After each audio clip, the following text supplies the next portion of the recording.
Forget aim assist, forget dead zones, it's time to aim with your own two hands with Fortnite's new and improved gyro controls. See how I turn the camera just by turning the controller? Gyro aiming can be great for everything from slight aim adjustments to fast and precise flicks. Whether you like to hold the controller upright, flat, or somewhere in between, you should find that Fortnite's new gyro controls give you a really natural command over the camera and over your weapon. I like the extra stability of having the controller flat in my lap, so let's move to an overhead view of the controller so you can see what I'm doing. From a small layer of extra control just when you need it, to something that can more drastically change how you look around the game world, Fortnite has a wide variety of new options here. So let's have a quick look at what you can do.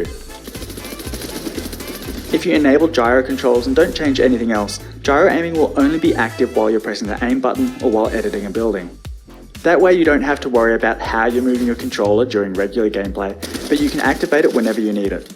Of course, aiming with the look stick still works as normal, even while gyro is active. Players can still use the look stick for big camera movements and just rely on gyro to line up a shot or track a moving target. Other players like to have their gyro always on. If that's how you're playing, it's usually a good idea to customize your controls so that you have a gyro modifier button. Pressing and holding the gyro modifier button will disable the gyro so you can reposition your controller without messing with the camera. Playing like this, you could even do away with the look stick entirely if you really wanted to.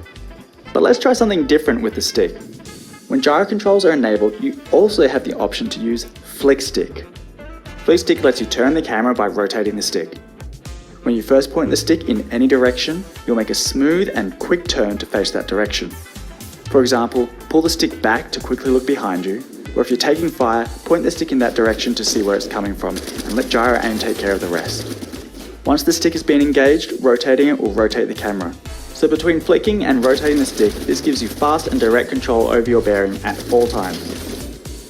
Now, because flick stick uses the whole range of the look stick just to turn the camera left and right, it gives you no way to look up and down. So flick stick requires that you have gyro controls enabled, and I strongly recommend flick stick players either have gyro aiming always on, or make it so that engaging the flick stick also activates gyro, so they can look up and down whenever they need to. Of course, the more drastically you change your controls, the more practice it's going to take to get comfortable with them. So as you give these new options a go and figure out what works best for you, it's probably a good idea to get some practice in Battle Lab, creative modes, or at least warm up against wildlife and NPCs before getting yourself into too much trouble.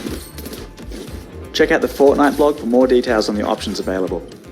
I'm Jib Smart, Input and Gyro Specialist and the creator of Flickstick, and I've so enjoyed working with Epic to bring these options to Fortnite. I can't wait to see what you do with them.